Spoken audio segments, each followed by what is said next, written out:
You're listening to the podcast, Clean Comedy Chats with your host, Drew Davis. It's gonna be awesome and will change your life forever. You're welcome. You're welcome. Hello and welcome back to the Clean Comedy Chats, a weekly podcast where we interview different comedians from the Clean Comedy Collective, which is a virtual network of comedians all across the country. We currently have about 240 from 39 different states. The goal is to get 50 by the end of the year. I don't know if we'll get there, but if anyone knows any comedians in Arkansas or Hawaii, those are two of the states that we're missing. And I'm your host, Drew Davis, and I'm here. I bring a different comedian each week. Some of them I know, some of them I don't know.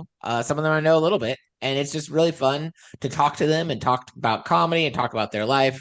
And in this, I hope I get to make a new friend, and maybe you get to meet your new favorite comedian. So those are a couple things to look forward to with this podcast.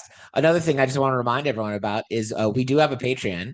We have a Patreon that you can donate to and join and become a member. And one of the biggest perks right now, debatably the only big perk, is you get longer episodes. You get the full interviews, and sometimes our conversations last an hour or less. But like, for example, the past two episodes with our comedians, we have 30 extra minutes of content. So if you enjoy what they're saying, you want to hear more about their stuff, it's always a hard decision for me to what to cut. So I love doing the Patreon because I can just put the whole thing on there. And if you want to pay a little bit of extra money, you can listen to it. So that's something to check out on our site, cleancomedycollective.com. With that being said, I'm ready to get into our interview for today. Again, thank you so much to everyone who's here and listening and participates and talks about the podcast with me and hopefully tells all their friends about it. Today we have a very special guest, Conni Lee from Tulsa, Oklahoma.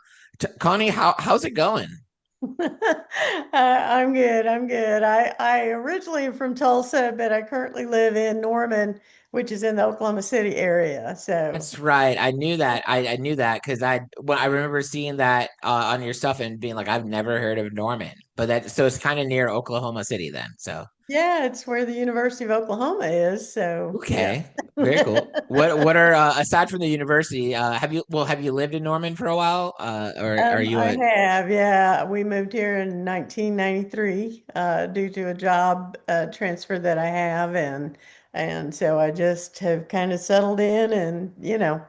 and stay here. So, yeah. Here's what I know about Connie, and then we're gonna get to talk to her and learn a lot more. But I know she is a comedian. She is also a speaker, and something that we kind of have in common is she is also a wedding officiant, and that's kind of what I wanted to get started with the podcast. That was my first most interesting topic. So, Connie, I don't know if you know this about me, but I am a former youth pastor. I did ministry for 15 years. I'm ordained, so Uh-huh. I also occasionally do weddings as well. So I'm wondering, like, are you efficient because of like a former pastor ministry background, or are you efficient because you're like state ordained, or like Well, so my son got married, and so his fiance, now my daughter-in-law, Mhm. asked me to officiate. I mean, we were just kind of sitting around, and I said, "Oh, I guess I could marry you," Yeah. just kind of joking, and she said, "No, would you?" And so I was like, "Okay, I don't know how to, what to do." And basically, you pay $50 Mhm. to some place up in Seattle, and they send you all the documents and all this kind of stuff, and then boom, you're an Then there officiant. you go. Yeah. So And Oklahoma doesn't require any kind of registration or anything like that. So you just have to sign the wedding certificate Mhm. as or wedding license and a marriage license, and off you go. So the joke that I tell is that she asked me to officiate the wedding because she needed something old. I like that. Man, I am just impressed with your daughter-in-law. Like that's got to take guts to look at your mother-in-law to be and be like, how would you like to run the Yeah, ceremony? it was yeah, and then she what I've found is a lot of the younger people that are getting married now, they don't want the formal, church wedding and Right. stuff. They want it to be relaxed and fun. And so I was like, well, I can look at some jokes or something. And then she asked me, she said, well, how long is your set? And I said, my set? She said, yeah, during the wedding. I was like, I'm not going to do a set during the wedding. Oh So, man, that's so funny. yeah, You could have done you could have had, oh my gosh, what a story to have that yeah. you did a comedy routine at your son's wedding.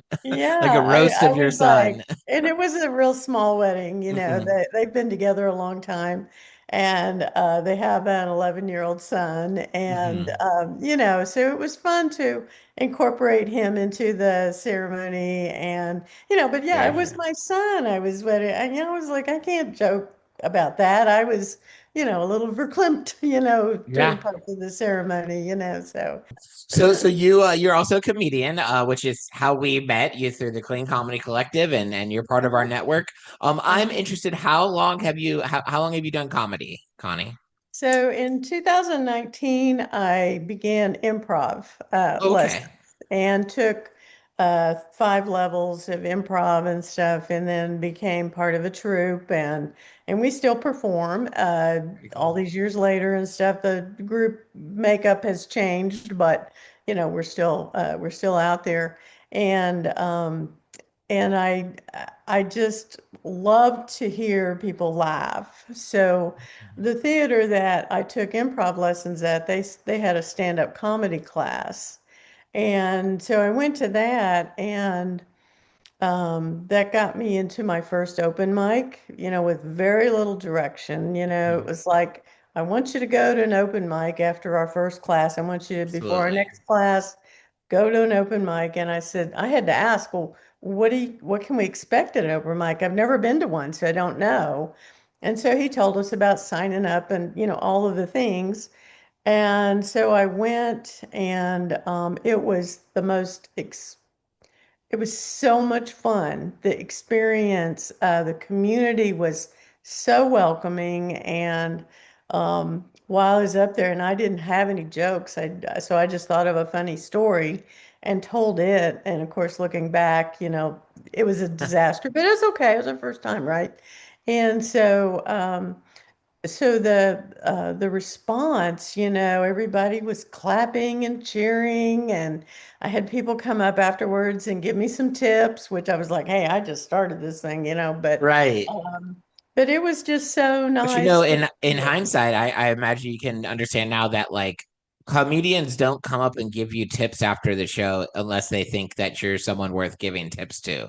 So what a Yeah, compliment that they felt yeah. comfortable coming up to you, you know? Yeah, yeah, and it was just really really a nice pleasant experience and a nice surprise. So yeah, and so after that, then of course, during the class we got more into joke writing and performing tips and all that kind of stuff. And I've taken a couple other classes since then, and because career-wise, I was an engineer for 40 years. So I'm very, structured. A lot Right. of people are like, just get up there and riff, well, Mhm.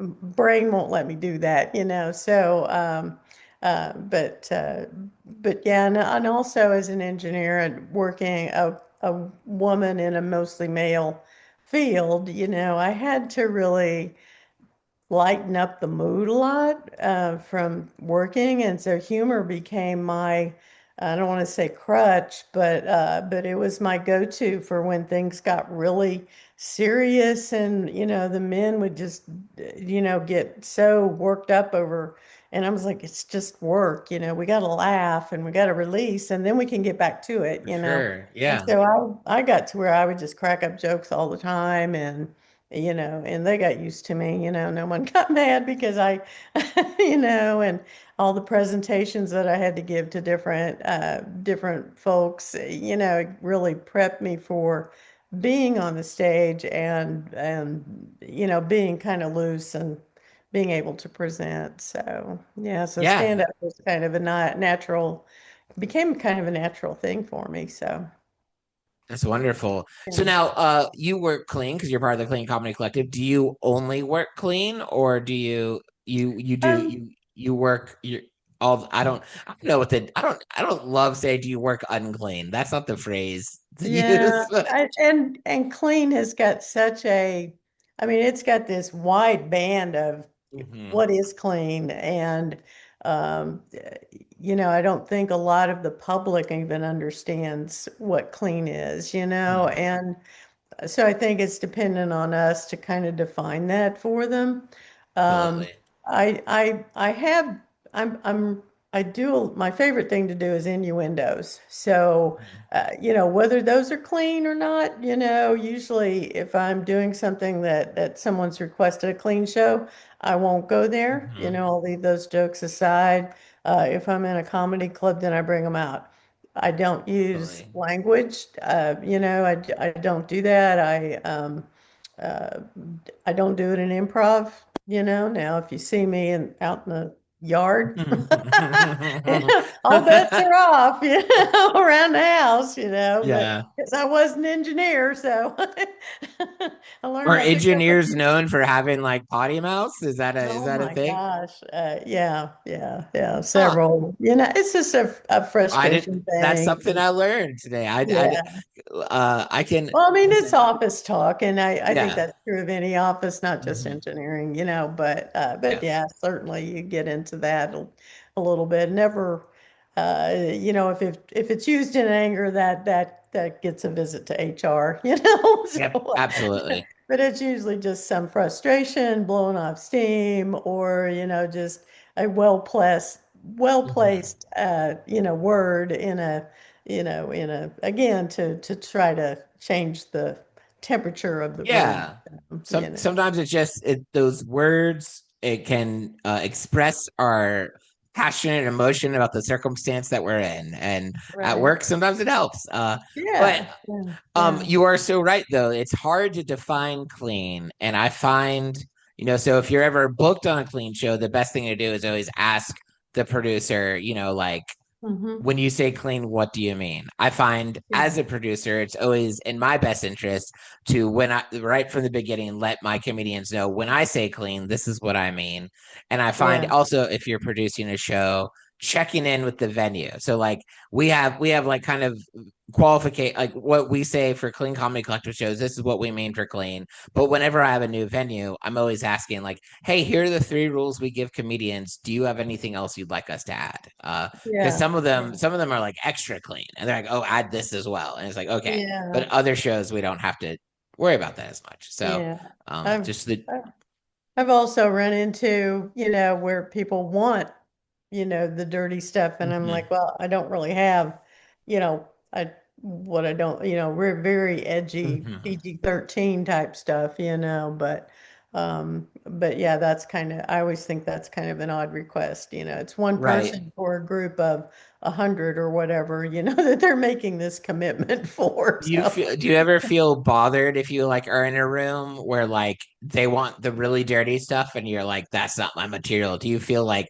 are you just like well I'm gonna give them what I got or do you yeah. like try to match their energy or like well how do you I was at a bar in a showcase, and and so I tried doing a few F-bombs and stuff, and it didn't fly because I wasn't comfortable with it, and I thought, well, let me just try this, and so I tried it, and it didn't get a punch or anything, and so I was like, okay, then we're just not going to do it and stuff, but absolutely like I said, the jokes I've got that are innuendos and stuff, those usually satisfy, I think, the people that are yeah looking for that kind of stuff. So yeah.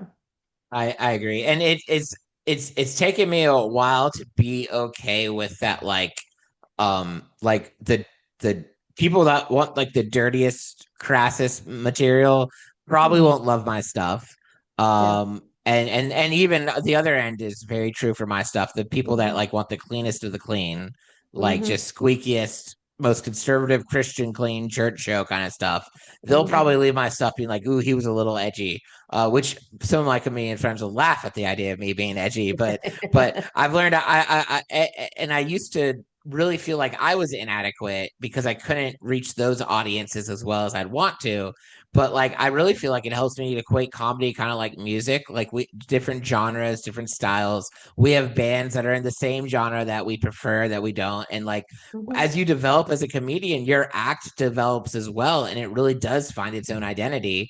and Hmm. that the better you get, the more you won't be for everyone, and then you'll Yeah. really be for some other people. Yeah. And so me as a people pleaser, that used to really frustrate me because I want everyone to love me. But Yeah. I'm I realizing now just that, like, it's some people like your stuff and some people maybe not as much. Yeah, yeah. It's just that I was in a clean comedy festival last fall, and our crowds, were not there, Mhm. and I said, I think the problem is, you advertise as clean comedy, and we know what that means ish, but Mhm. general public doesn't know, and so they're not showing up because they think it's going to be boring, or they, think it's for Right. kids, or, that there's, you can have adult jokes and, Hmm. that are for adults that aren't for kids, and still be clean, Right. but I think That's that that's a big challenge, is to convince the public, mhm. that it's really funny stuff, and it's like a Jim Gaffigan, Mhm. but he's a He's clean my comedian. favorite. Yeah, he's my Yeah. favorite comedian. Yeah. Yeah. He's a clean comedian, but he doesn't go advertising as a Hmm. clean comedian. So And I love that too. I don't. I since the clean comedy collective's gotten bigger, it's kind of hard to get out of the lane of clean comedy for me. But I do. I always say that I'm just a comedian, and I can work clean shows, and I can work not clean shows. And I think that I prefer it that way because when at the end of the day, mhm. we're just entertaining people. Yeah. Yeah. Um, but Yeah. that is, you did bring up a good point. It is one of the hard parts about marketing a clean show is how much do you say it's clean? Because on one hand, you don't want to push people away because there is a taboo thanks to, we'll just, thanks to clean comedy that's not funny. So Hmm. people are like, oh, I don't want to do clean comedy. But then you Hmm. also have people that they are looking for a place that they can come with some of their kids or their grandma, or maybe Yeah. like they aren't into all the crass stuff, but they want to go to a comedy show. So you Yeah. kind of want to market clean to them because you'll get those people, but you don't want to push the other people away. Yeah. So with our shows, with a lot of our posters, we put the bubble on it to let them know it's a clean comedy collective show.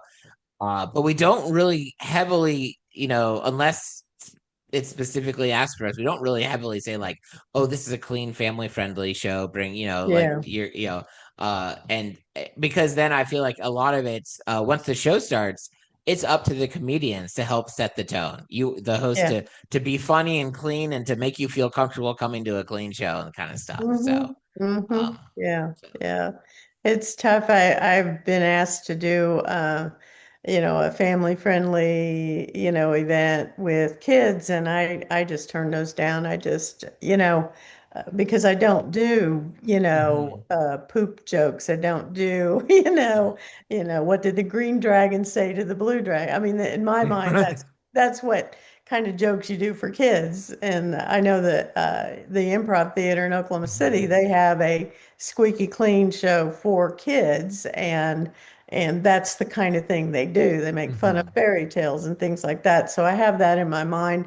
Whether that's right or wrong, I don't know, but I just transfer that to stand up, that I still want an adult audience, Mhm. but because I don't want kids to get bored and they don't get any of the jokes, so. Yeah. Well, good for you for knowing your lane and staying in there. And I think as you develop as a comedian, that's important. When we first start, it's like you kind of want to learn the basics. You kind of want to learn the things that work for everyone.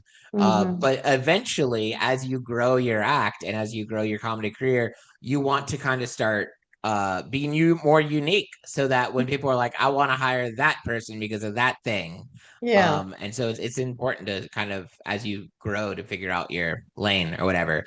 So so Connie, when you think about all the shows you've been part of and the comedy things you like, what's like do you have a favorite comedy moment, or like to your at least up to this point, like the best show that you've ever done, or and by that I mean like why for you it was the best. It doesn't have to. I'm not saying like what's the biggest audience you've ever performed for, or like what's the most you ever made on a comedy show. I'm talking like when you think like this was my favorite comedy show. Do you have a one that pops up?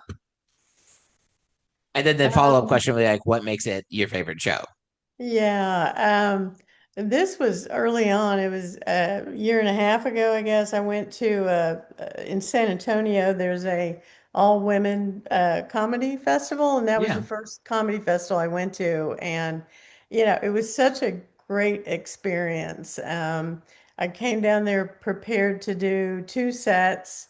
And I had an important lesson the first night I was there, which I wasn't scheduled, but some comedians didn't show up. And the owner of the club said, can you do 5 minutes? And I was like, okay, and I mean, you don't turn things down, right? Mhm. Somebody says, I need you to do 10 minutes tonight, or I need you to do 8 minutes, or, just get up there and do five. The answer is always yes, Yep. and thank you, and so I remember him giving me that opportunity. And so during that weekend, I actually got three times to be on stage, and that really built my confidence and stuff in terms of working with the audience and things like that. So that whole weekend was great. I made a lot of contacts there with other female comedians. Some have become good friends and in comedy. So yeah, yeah. Yeah, that's great. I mean, I think some of my favorite comedy experiences have happened through comedy festivals. I think Hmm. Hmm. it's something special for comedians listening. If you ever get a chance to apply and get accepted into comedy festivals, it's a lot of fun. You should do it. And Hmm. now you had mentioned I'm going to tie kind of two things together here. You'd mentioned being an engineer, being a woman in a predominantly male field, and the struggles of doing that for 40 years. And I've done comedy enough where I realize that's probably a similar tale with comedy as well. Do you feel like you were better equipped for it when you started getting into comedy because I mean, you were used to this kind of vibe in engineering, and here it is in comedy? Or does it make you like hypersensitive to the issue? Is it like um or are you do you feel like you can handle it better than some of the other ladies, or like let's just talk Well, about women in comedy. Yeah. So the lack of yeah, women in comedy. yeah, there's not enough women in comedy for sure. And more shows need to have female comedians as Mhm. part of their, showcase. One, because of the feedback I get from audience members is they love the female energy and stuff. So Mhm. I think it really builds into a show to have, a mix of genders and stuff for Mhm. it. When I realized that it was kind of a male dominated thing, I was like, oh my gosh, I just spent 40 years fighting this stuff. And now Right. I'm, my second career, I'm looking at, are you kidding me? How do I get so lucky? But Right. yeah, so I think what helps me more is that because of my life experiences in engineering, I've had to deal with all kinds of people, from tradespeople to chief engineers of NASA, Um, and yeah. executives and things like that. So I've got this, and then everybody in between, and I think that helps me to relate to different people, different ways and stuff. And I'm actually more comfortable around men as a result, because I haven't worked around women that Mhm. much. And so I'm more comfortable in a group of men than I am in a group of women, because I'm not a girly girl, so Right.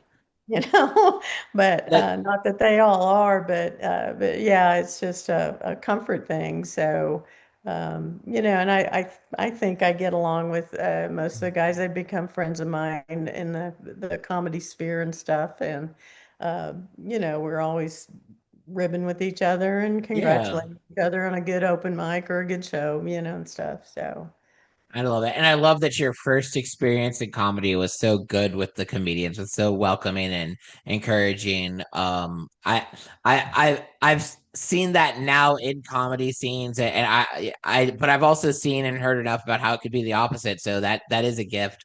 But I do that's wonderful that you're through working in engineering and working with so many different people that prepared you for when you came to comedy, because there's so many different kinds of comedians and different people, even people, the one thing we have in common is we like to make people laugh, but then the people who get on stage at any given open mic, every single person could be the world's most different person. Yeah.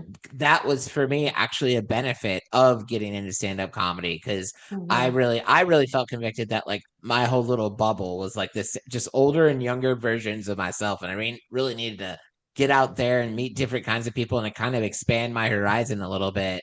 Hmm. And then like as soon as I did my first open mic and looked around at like comedy, I was like, oh, this is where I need to be. These Yeah. are all very different people, and Yeah. I feel like ever since then, that's been one of the biggest blessings for me in comedy, is that it's just helped me know people better, accept people more, be more understanding, and honestly be less judgmental. Like it takes all different kinds of people to keep this world spinning. So, Yeah, um, yeah. so And we're all going for the same thing, which is to make people happy. And, mhm. I don't really feel the competitiveness, of course, I'm not looking to make it uh, my sole source of income. That's a Very true. whole different layer of stress, so I'm Yes. very grateful that I don't have that, but so So it helps. what are some of goals that you do have for yourself for comedy and entertainment and everything around that? Like, what are some goals and aspirations that you have?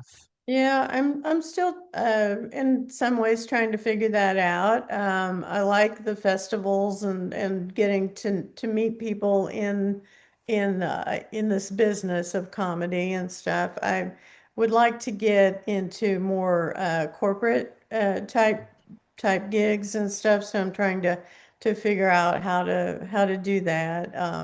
Entertain people that are, around my age and stuff because they're very receptive. They're the ones that have money, Yep. so so try to get into arenas and areas where they hang out and stuff. So, um, but um, but yeah, and then enjoy the travel and things like that. So. I I was in Italy last year and I did a set for Oh, that's a so cool. travel group. So I say I've worked in You're an Italy. international comedian, Connie. That's amazing. International sensation. Yes, yes. That's how it works, right? So Yeah. You did one it show outside counts. of the US, you can say you're an international comedian. So Yeah, yeah, it counts. It counts. So well, that's a bucket list of mine on a couple of different levels. I haven't performed outside of the country yet, and also I haven't never been to Italy. So I would that's color me jealous on that one. That's really cool. Well, we've talked about the good things about comedy and goals and stuff, and it's okay that as we always we're always developing goals and kind of what our next step is. But what would you say is maybe one of your biggest challenges that you've had to deal with as a comedian? Whether you've overcome it or like it's still today is one of the biggest challenges, whichever, whatever you feel like.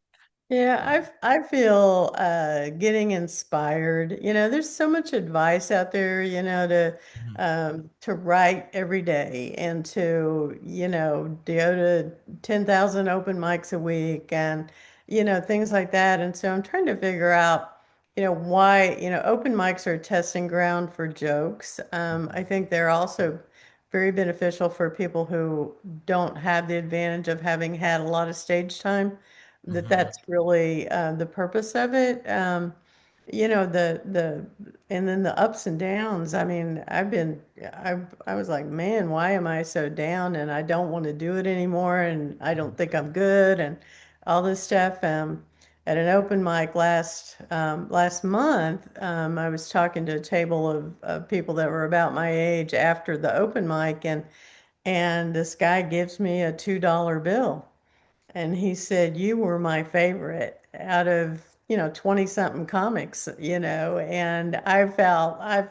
I mean, I was like That's way up here awesome. then, And so I kept that $2 bill on my desk, and it's like, anytime I feel down, about that, and questioning myself and, do I really want to do this? And you're retired. Why are you, Mhm. putting in all this time and stuff, for right now, a little reward, a $2 tip, but Yeah, yeah, don't spend it so all in one place. That yeah, yeah, but it was nice, and you got to remember the feedback that you get hmm from people, because I've had feedback before, different things that I've filled in at the last minute, and then been told I was the best comic hmm out of the whole showcase, and I'm like, those people prepped. I Right. didn't have any prep time, but but yeah, it's a whole different ball game from what I've been used to. hmm I went to college to learn how to do engineering and stuff, so the step over into the career part was not that hard. This is a whole new hmm thing, and Yeah, there's no learning. comedy college. You just kind of got to learn by Yeah, doing. and Yeah. just learning how the clubs work, learning how uh, organizations work when they hire people, and just it's a whole new thing that I've had to been on this trying to be on this really steep learning curve, and I've kind of backed off on that just to take a little bit more time to be a little more thorough, because that's another thing being an engineer. I just it's like, no, wait, we gotta wait. We gotta back off. This stuff has got to make sense. It doesn't make sense right now. Absolutely. Yeah. You know, So I bet that is incredibly important for an engineer. What you want, whatever you build to yeah, yeah. And last. it's important too to take time for your mental health. hmm I've had some comedy friends that they will post, I'm taking a break. I can't do this, hmm I'm going to be, and it is very important that we take care of our mental health, Very and true. knowing that there is a goal out there, but don't stretch it so much that it costs you your mental health. Yeah, So, there's nothing wrong with taking breaks, no matter how long the breaks are. It could mhm, be just a short break, or if you need to take some time, and there are ways to give yourself a break of comedy, and mhm, and it's not. And for me, the fear is always like, well, there goes my career. If I take a break, everyone will yeah, forget about me. I won't get booked ever again, and I'll get rusty, and I get all these voices telling me all the reasons I should. But you are so right about mental health, and comedy can be, even when it's not like directed to you or at you, it can be a very negative place. And if mhm, you're someone like me, and it sounds like you as well, Connie, who you're hitting that you go to the mics frequently, you go to the shows frequently, it's a multiple night a week kind of thing. mhm, If you do multiple nights a week and then multiple weeks and then multiple months, you can be around this kind of negative atmosphere. Even if it's not negative towards you, it is, you're just, and that can yeah, get very depressing and tough. yeah, And that's yeah, why comedians need to just be intentional about taking mm, breaks and giving yeah, themselves rest on that. And mhm, so yeah, it's whenever I hear comedians say like I'm quitting for a bit, mhm, it's weird, but I'm like, I hope it's great. I know it either they'll never do it again, but they'll be happier, or mhm, they stop doing it and then they miss it and they come back to it reinvigorated. So yeah, it's like, to me, it's yeah, like whatever happens, it'll work out for you. yeah, yeah, Um, yeah. Because I've done that. The first half of this year, I just kind of felt off, and I went to a comedy festival, and I did things, like that, but I could tell if I just took a week off, and then got back to it, I felt so much more energized and, ready to go, and just realized that this is not a 9 to 5, 40 hour a week yeah, like I did for so long. It's got its own hours, and you can, do absolutely. what you want to or what you don't want to. So, And even when you're not out regularly performing, there's other aspects of entertainment and mhm, comedy that are still happening. So you're not like done. You mhm, might be I mean, I've said this, or maybe someone else has said it before in this podcast, but sometimes you take a break from comedy so that you can live life, which then inspires your next routine that you write. Sometimes you Yeah, need to do yeah. that, or sometimes there's all kinds of aspects of creativity.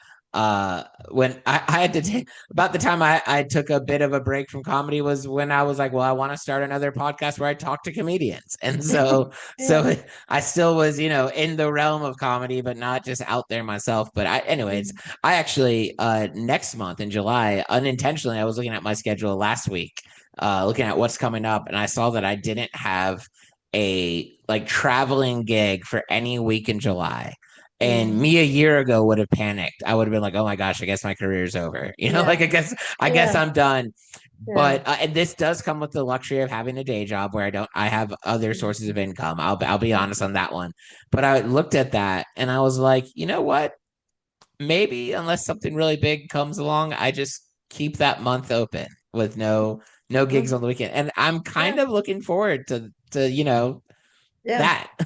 So, Yeah, yeah. I took a vacation, took my grandkids to on a trip and didn't really think about much. Came back and last week was kind of a drag because catch up and jet lag and all that kind mhm. of stuff. But this week it's like, okay, we got things to do. I've got a show Saturday night. I'm doing a workshop at a health, they call it Health 360 Mhm. on Saturday morning, and and then a show the next week, and an open mic I'm hosting, and so everything starts rolling again, Yeah.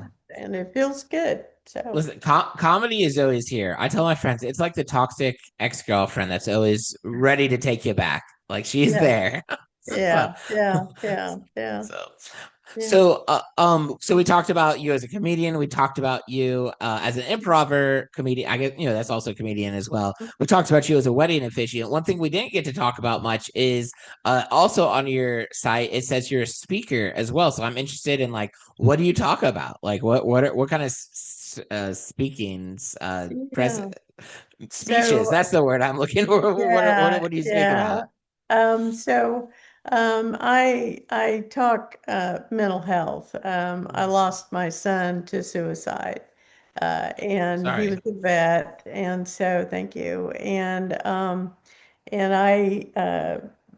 got up with a an organization called Tragedy Assistance Program for Survivors, or TAPS, and they support military loss survivors. And through their programs that they had, I got so much clarity through my grief and developed a passion. And the passion was to prevent suicides. And so I came home from a retreat, and I got suicide prevention trained, and I made a presentation for it. Of course, as an engineer in me, it's got lots of numbers, lots of numbers and facts in it and stuff. And I took that into the community and talked about that, and I still take opportunities to speak about that. So that's my passion. When people ask me to talk, that's what I talk about, because it's so important to eliminate the stigma Absolutely. that mental health has and stuff. So, um, So this is an interesting question, and we might have already talked about it a little bit, but if you were to give any tip or piece of advice to comedians regarding mental health, what would be something you'd because you have a lot of new comedians, or actually you might have a lot of old comedians as well listening mhm. to this. So what would be a good mental health tip for comedians from you? I would say to listen to your body, listen to your mind. If your mind is, mind goes off on all kinds of tracks, and I have to, you know, still it down. I do that by doing some yoga breathing, which is basically long and slow and deep, breathing, and also mindfulness exercises. You can Google that, and I've had some kind of dark times, and the mindfulness where I went outside and I looked for 5 things I could see and 4 things I could hear, and down to one. And it really does ground you and get you kind of out of that. But to know who you can call 988, which is the suicide hotline number, or have a friend, a trusted friend or family member that you can call. Don't be afraid to go to counseling. If it takes more than counseling, don't be afraid to ask for help, because we need you here. We need you. Comedy needs you. The audiences need you. Mhm.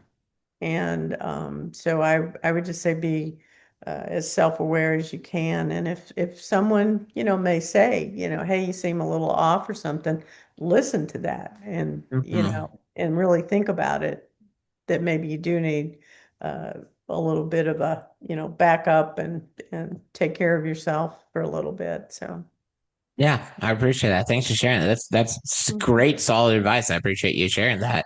Yeah, you're Um, welcome. so so then Yeah. a question I get before I transition to questions from other people is comedy aside, engineering aside, like what's fun for you? Like what's something you do? What's something you're really geeking out on? What's something that you could start your own podcast and center it around? Like what's Connie's most favorite thing? um I really love to travel. So as I was preparing to retire, I went to a finance advisor, and he would ask me, what's your goal in retirement? And stand up never came up.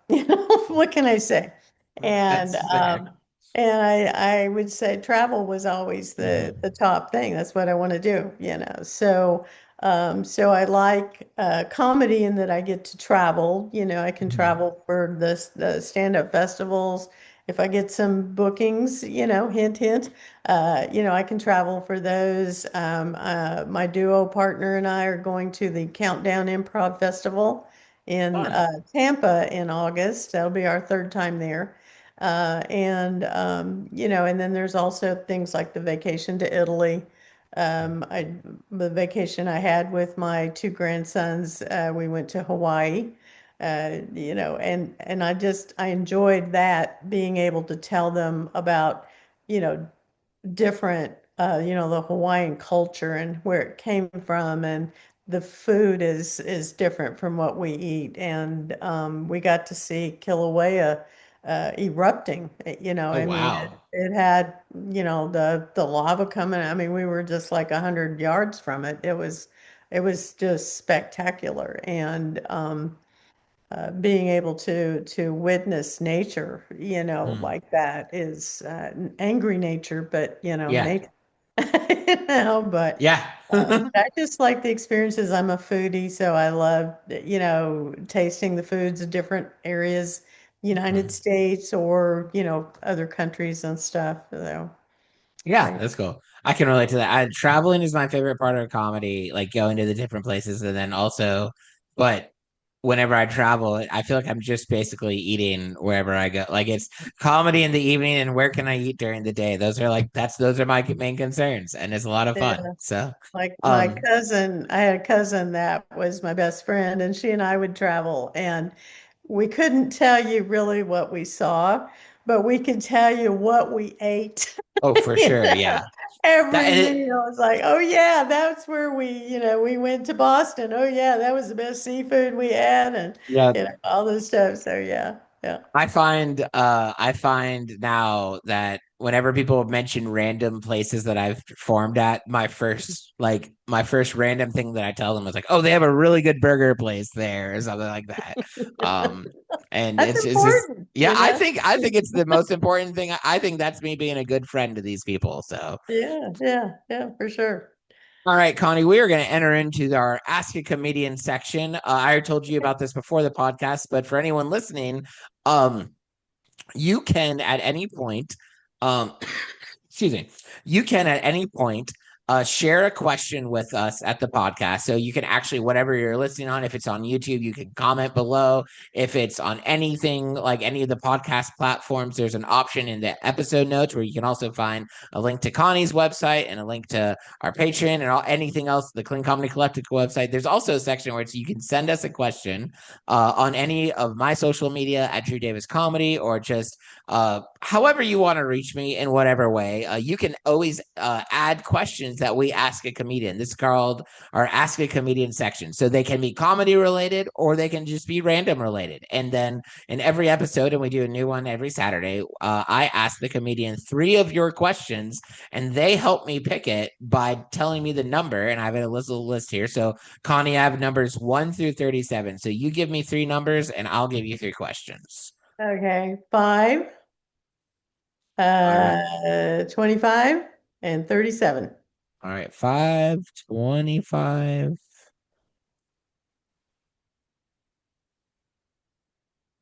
and 37. Mm-hmm. All right. These are good ones. So uh, I say that as I was like vaguely looking past them. I'll always say they're good ones, even if they aren't good ones. But,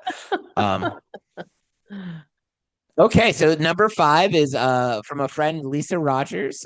She's a friend from one of the churches I worked at back in the day. And her question is, if you could go back to any point in your life with any person in your life, would you do what would you do anything differently?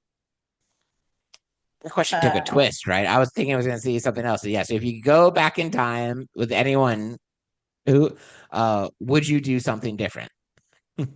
yeah, of course, with my son, I would do a lot different, with that. But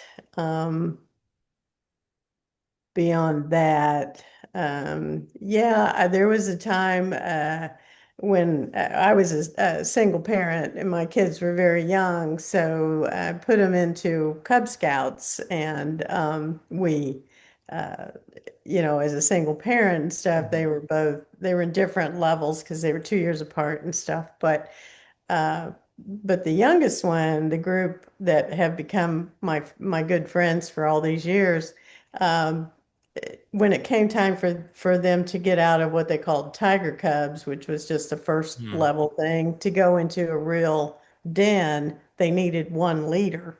And so they said, "Hey, if you do it," now keep in mind the rest of them were married. I was the only Mhm. single parent. "If you do this, we will be right there with you." And so I would go back to that point and just say, "Heck no." That's funny. That's true. Yeah, you would have been like, "Don't do it." You know what?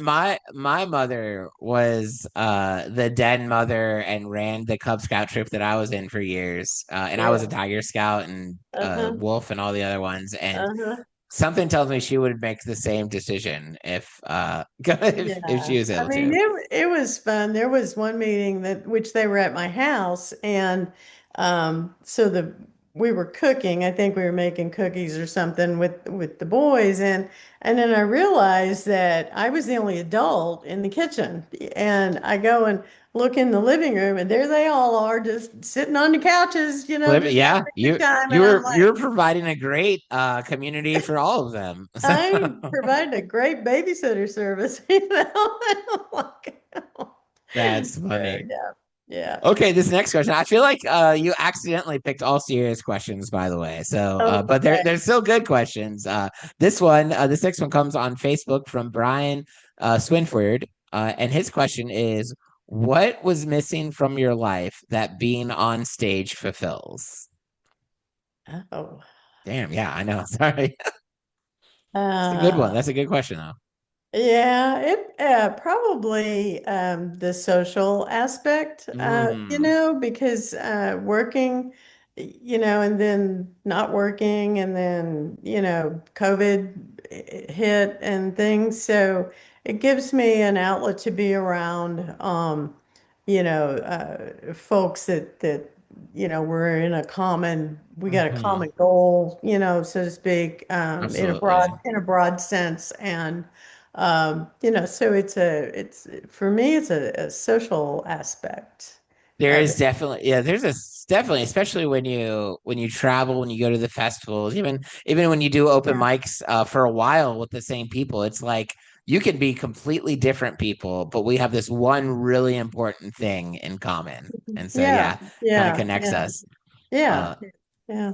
and one of my favorite things is the longer you excuse me, the longer that you do it, the more bonded you are to the people that have been doing it just as long as you. And it could be people that you only see when you do that certain festival that one time a year, but you do it Yeah. 3 or 4 times and suddenly that becomes your festival buddy, you know? And so Yeah, I think yeah. that's cool too. Well, So and social media helps, mhm, that the Facebook groups for comedy are just top notch, mhm, in my opinion. They're led by a lot of people that really know what they're doing and work to create community within that. And so if you do get to meet some of those people in real life, mhm. and then you see them online, you get, oh, I can just picture you saying that, Yeah, and absolutely. yeah. It's so interesting. Facebook has become a big part of stand-up comedy, and Mhm. even though like there are other more like Instagram's becoming a bigger deal, like TikTok and uh people still can you can still benefit a lot from local comedy groups in Facebook because those are already established, people are already there, Mhm. and it's in habit. So if you're a comedian, a part of networking and getting booked is joining that local group or or checking the group in the area you're traveling to. And I Mhm. know Facebook is old and outdated, but like there's still some valuable for stand-up comedy, there's still some valuable uses for Facebook. So Well, that's it's the only app that does groups, mhm, and that's true. so I'm pretty sure that, that's why they say, I mean, a lot of the people that are part of that may not use their personal profile for anything but, Right. those groups and stuff, which is fine. I've discovered Threads and Mhm. it is a hoot, and those people on there are just crazy, and they come up with Nuts. the strangest ideas that are just so fun. And I just have Yeah. more fun on that That's a app. So that's a good app when like you're eating by yourself and you're just what do people on Threads think right now? Just scroll all your that's what I yeah. So all right, our last question actually comes to us from Threads through Alex Brown, and okay. his question is, what part of the journey? And he's talking about, I think, just in general the stand up comedy journey. What part of the journey do you prefer, writing or performing the jokes? Oh, gosh, my knee-jerk reaction was performing, because Mhm. that's kind of the payoff for everything that you've done, right? So Right, um, uh, writing the jokes, if I'm writing with my writing partner, it can be fun. Writing jokes, when I write a joke to myself and I start cracking up laughing, that's a I good think, joke. oh, That's a good I, sign. Yeah, I usually. think this is just so sad, though. What'd you do today? Oh, I sat at my computer and I wrote a joke and I laughed for And you're five just minutes. laughing to yourself. Yeah. Yeah, I'm still laughing about it, but yeah, the first thing I thought of was the performing, Mhm. because that's the culmination of all the work that it should be the culmination of Right. all the work that you put in, and that's the payoff, for it. So, Yeah. For me, it's 137% the performing. I wish I liked writing more. I wish I put more mhm, time into writing. I have a mhm, very kind of unique, but it seems lazy style to like how I write jokes and stuff like that. And I really mhm, do think it is probably because I'm lazy and don't sit down and write as much as I should. yeah, Um, but what's interesting is I've talked to plenty of people that genuinely prefer their writing. I mean, joke writers exist, the folks that don't even want to perform and they'll just write jokes instead. And so, good for them. That's not me. So, yeah, yeah. but Well, Connie, thank you so much for doing this podcast. Thank you for jumping in. And it was our connection was a bit of a last minute. I was looking for someone to fill for this Saturday, and so you were next on my list. And I shot you an email, and you were so gracious to jump in and come on this Monday night and Yeah. from a couple days ago and do a podcast. So before we go, this is your chance to plug and promote and advertise anything you'd like for your people. Like, where can we find you? What do you got going on? What do you want to tell us about? Yeah, so you mentioned you're going to have my website, link to my website, and all of my handles are at Conni Lee Comedy.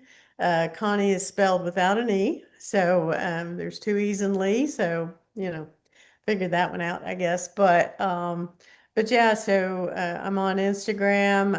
I've got a Facebook page, Conni Lee Comedy, and I have a Substack, but it's kind of a work in progress. I thought I'm going to get at least one thing a month done, and that's what I do, and it's usually on the last day of the month, but still There we counts. go. That's still consistency. That's good. Yeah, and So my YouTube channel the same way, but like I said, there's links to those on my webpage and mhm. stuff.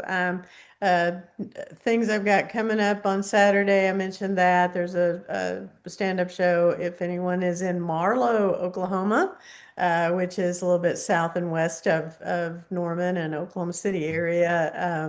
We're going to be at a winery there. Oh, that's The name fun. of it escapes me right now. On the next Saturday, would that be the 27th of June? Another winery in Oklahoma City called the Backyard Winery. There'll be a show there that I'll be in. On the 23rd at Bricktown Comedy Club in Oklahoma City, I'm actually hosting a clean comedy mic. Well, there So you go.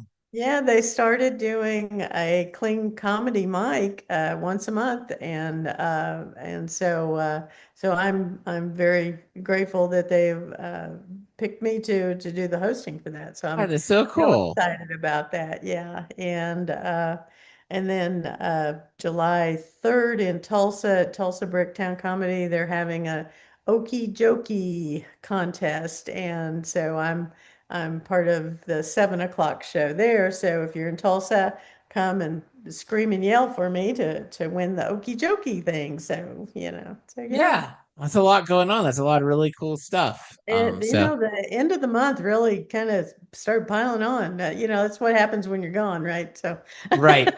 You come back and I go, oh my gosh, I have all this stuff going on. Yeah, that's yeah, great. yeah, Uh, yeah.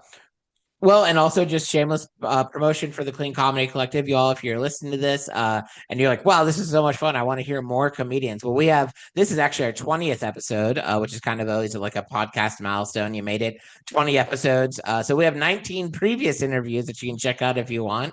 And we'll have more every Saturday. So you can check everything out at cleancomedycollective.com. You can also learn about every comedian in our network. Connie is in the Oklahoma section. I'm in the Tennessee section. And we have a bunch of other states. We also have monthly. We have shows that partner with us, clean shows that partner with us from all across the country.